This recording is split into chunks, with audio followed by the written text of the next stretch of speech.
Araw sa inyo lahat. Andito na naman po ako para i-share sa inyo ang aking ginawa sa lake machine. Ito po ay ginagamit sa hydraulic hose na malalaki,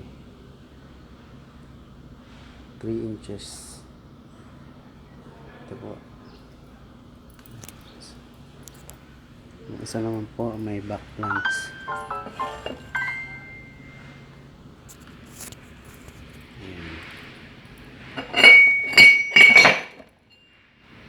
Yan. Yan po ang itsura niya. Yan. Kung paano po yan ginawa ay hindi ko na po may papakita kasi tapos na ang aking project.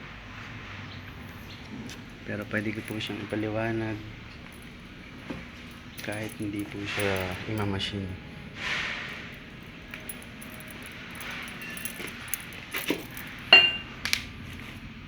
Ito po ang pinaka-stem na tinatawag.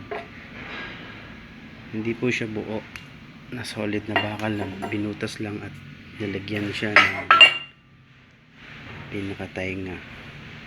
Ito po ay isang tubo lang na black pipe schedule 80 na ang haba ay 5 inches magmula po dito hanggang dito. So ayan po, at ito naman po ay steel plate na ang kapal niya ay 14 mm thickness. Pero ang bago po ito i-machine, ang original na thickness po nito ay 16 mm.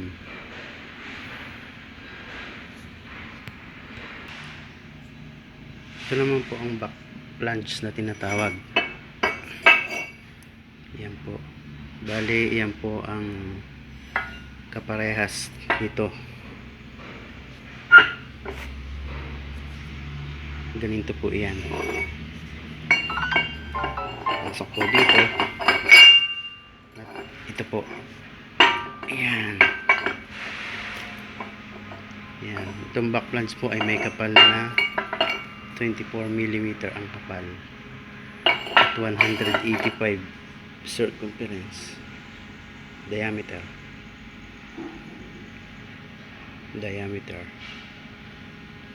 Yan. Bali, ito po ang finished product ng ganitong steel plate. Diyan po siya nag-impisa, isang kalawangin at napakapangit na pagkakating. Pero pag iminasyon na po siya, ito na po ang magiging itsura niya. Yan. So nilagyan ko lang po ng BCD line. Pagkatapos ay 8 hole na 16 mm ang diameter ng drill bit. So madali lang po itong gawin. Kung titignan, parang hindi halata na siya ay isang pipe lang at isang plate. So dito nilagyan po ng bevel, pati yung tubo saka winelding. And then dito rin po may bevel po yung plate, then winelding siya ng makapal at saka iminashin po. Kaya ito na po ang magiging itsura niya. Ayan, pantay lang po yan. So malaking bagay po ito kasi napakalaking project po ito. Ginagamit to sa hydraulic hose. Ito po ang kanyang fittings. Napakalakas po na PSI ang pinagkakabitan nito. Ito po ay ginagamit sa barko. So hindi ko lang po alam kung saan specific nakalagay. Ayan. So next maybe next week or next day, baka may gawin po ako ulit nito. Ipapakita ko po step by step kung paano ito ginagawa para po makatulong sa mga kagaya ko lang din pong beginners sa pagmamachine. Hanggang dito lang po. Maraming po salamat sa panonood. God bless.